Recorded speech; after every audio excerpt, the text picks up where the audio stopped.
We continue to interview our local Lethbridge candidates as we get closer and closer to the provincial election. Joining me now at the desk is the Alberta Party candidate for Lethbridge West, Zac Rhodenizer.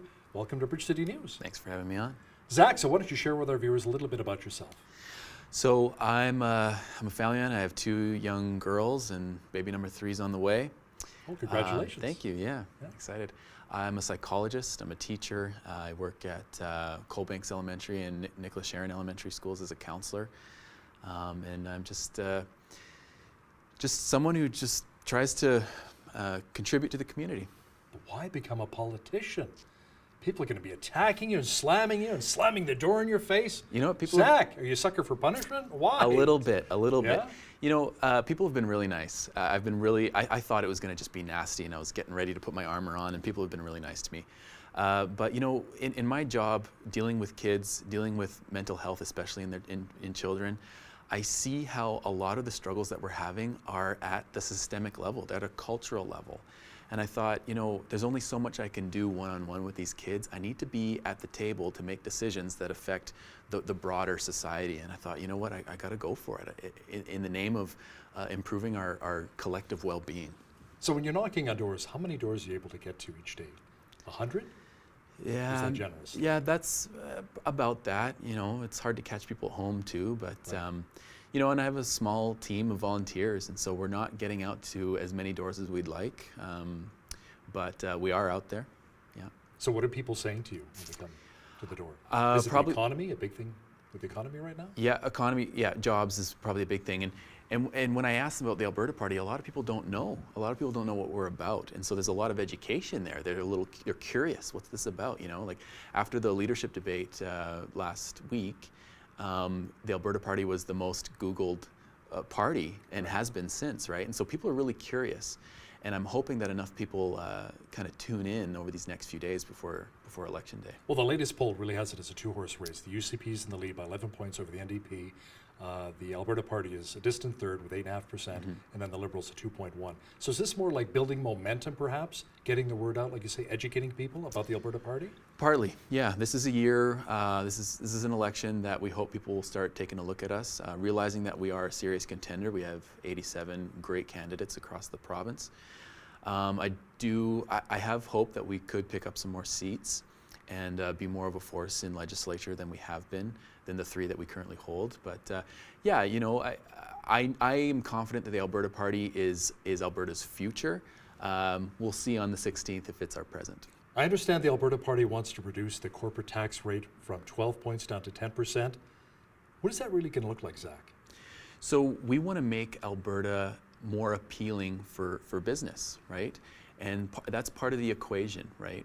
We do believe that when industry is here, when investors are excited about Alberta, they're willing to pay a corporate tax. But we want it almost as a token. We want to show them that we are willing to be competitive. We're also looking at increasing the small business tax deduction from $500,000 to $1 million. Like we want to signal to businesses and to industry that Alberta is still a place where they want to do business in. What about this deficit and this debt? It is out of control. Yeah. A lot of Albertans I talk to agree. So some cuts may have to be made. Where would you make those cuts, Zac? Well, you're right, and we can't be borrowing from the future to pay for today, because that ends up being a cut to tomorrow, right? And so the Alberta Party is very forward-thinking, and we can't be saddling our kids with debt.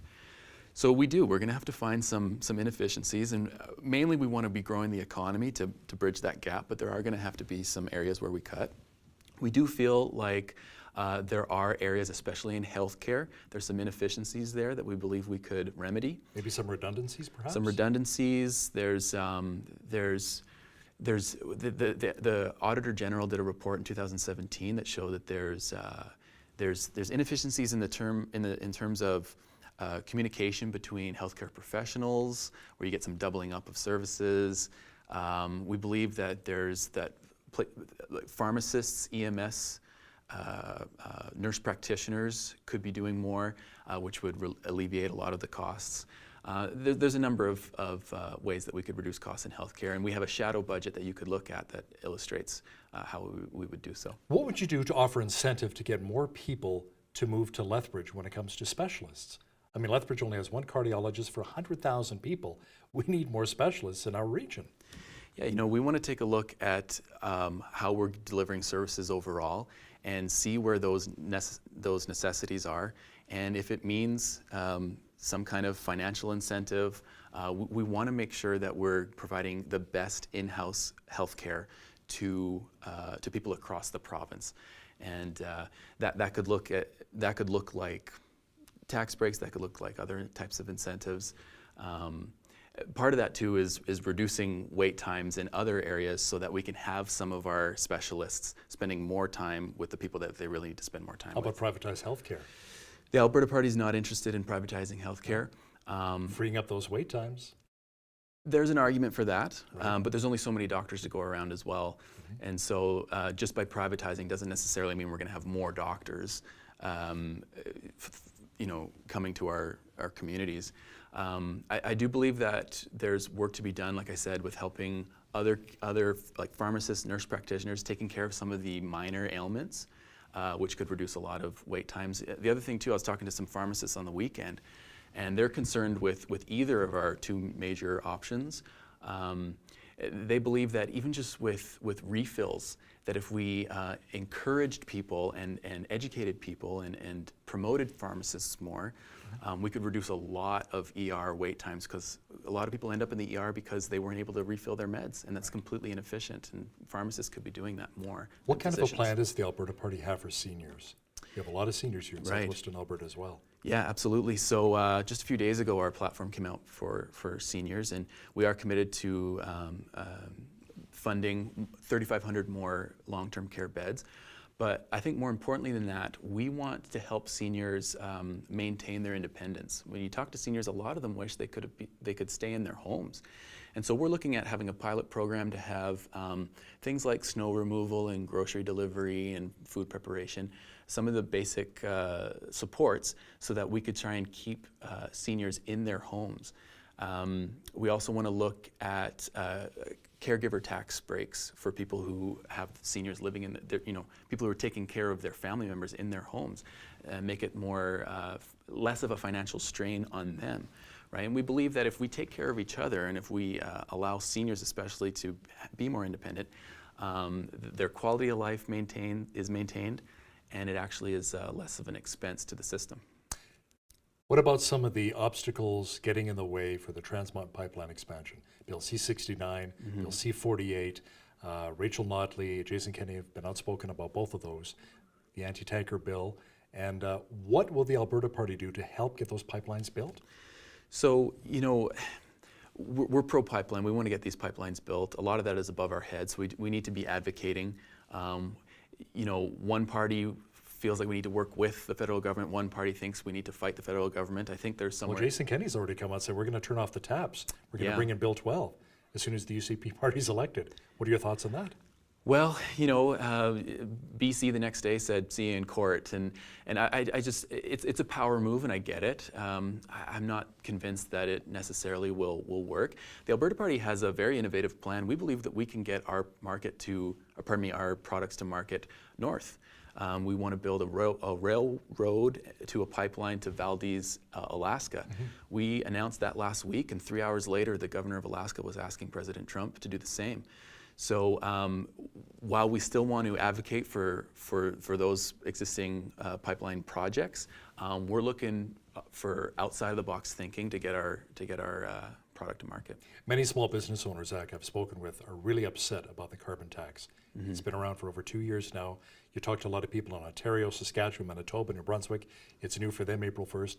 But I'm talking about Albertans. They're irate. They're upset. It's impacting their business in a negative way.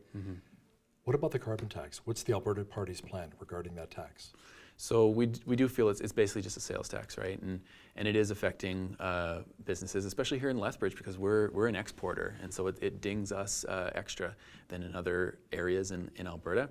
What the Alberta Party would look to do is get rid of the carbon tax for households, for most businesses, so the small and mid-sized businesses. We would nonprofits and schools wouldn't have to pay it anymore. we want to relieve that pressure. We don't feel like we need to, and I don't even think it's working in reducing our emissions either, right? So we would keep it on the heavy emitters, but we would not want to burden families and small businesses with the carbon tax. Education Minister David Eggen came out, very much in support of the GSAs, and Jason Kenney says, yeah, he supports GSAs as well in a different format. But now the problem that a lot of Christian schools and private schools had with David Eggen, the education minister, he said he was going to defund a lot of these schools if they weren't willing to support GSAs on their homepage. Mm-hmm. This is a Christian school. Mm-hmm. He's saying if you don't buy into our ideologies, you're cut off. Yeah. What's the Alberta Party's response to that? Well, when it's publicly funded education, right, there are certain things that we do buy into. The curriculum, you have to teach the Alberta curriculum in order to be publicly funded. And even private schools have a degree of public funding as well. And so my stance, I started a GSA in Tabor of all places 6 years ago when I was working at a high school there, and it was a very positive experience. And it didn't get too political, and it was about bringing people together. The research does show that it helps kids feel cared for because they feel vulnerable. So we are in favor of allowing GSAs to exist in schools. But how about protecting the rights and the ideologies and the belief system of those faith-based schools? That's really not part of what they believe in, right? Right. So how do you balance that? Being a centrist party, you want to be everything to all parties, right? So. Well, being centrist doesn't mean we're going to be everything to everybody, because that's impossible. So you do still have to stand for something and have opinions. And so we're not looking to appease everyone. But our stance is that while I do recognize that ideologically a Christian school is not going to be very favorable of having a GSA in their school, mm-hmm. The way the law stands is if students felt that they need it, that they could start it themselves. And I would be in favor of that, because what it does is it allows those kids who don't feel very comfortable having these conversations in their school for other reasons, they can have their club, they'll talk, and we could help protect those kids. For schools not to agree with it, I totally understand that point, and especially parents who are worried about what would go on in that group. Mm-hmm. But I can assure you, the GSAs that I've been involved in, it's about bridging people together, gay, straight, what have you, and coming together as a community, not necessarily trying to undermine someone's ideology. What about educational assistants? How important are they? Because I know the Alberta Party's talked about possibly doubling the number of EAs. Yeah. So what happens is and I work in schools, and what I see is there are an increasing amount of behavioral issues that are making it very difficult for teachers to do their job. It's very distracting to the other kids. And in the past 4 years, funds have been kind of funneled to education in order to reduce class sizes, and they haven't. And so what we want to do is we want to earmark funds that go directly to what we call inclusive education. And so that would include more assessments for kids at an earlier age to catch things earlier, more training for teachers, but what I suspect most school boards would use it for is to double the amount, or to increase the amount of educational assistance. What that does is it gives another body, a trained person who can handle these behaviors and decrease the stress on the teacher, so that the teacher can do their job, which is educating kids. Now, you work with a lot of students as a psychologist. What are some of the biggest issues that students today are dealing with? Really stressing them out. Yeah. Is it online bullying, perhaps? So at a high school, middle school level, I'd say so. My last 3 years have been spent in elementary. Okay. Even younger kids, like what are some of their issues? Yeah, younger kids. So younger kids are, it's interesting. We are safer than we've ever been in our society, right? Violent crime is down. But we are also more scared than we've ever been. There is a systemic... Why do you think that is? Well, I do believe there's a really interesting book by psychologist Jonathan Haidt called The Coddling of the American Mind. I suggest anyone to read it. And it talks about how our culture is almost overprotecting our kids. Coddling them too much? That's the words they use, but yeah, Yeah. overprotecting our kids so that when they do face adversity, they're not equipped to do so. So even though we have made our society much safer for kids, they are more anxious than ever. And part of that is, and there's all sorts of factors, but one of those factors is we're not allowing our kids to have the unstructured play that builds the capacity that allows them to face kind of your run-of-the-mill adversity, right? Mm-hmm. By giving them a chance to be exposed to that and figure it out themselves, that's what actually increases their capacity to be resilient to anxiety and depression. So it's this systemic kind of overprotection of our kids that's making them not ready for the real life once they, grow up and go to university or whatever, right? That's great. Zac Rhodenizer, Alberta Party candidate for Lethbridge West. Thanks a lot for joining me in studio today. Thanks for having me.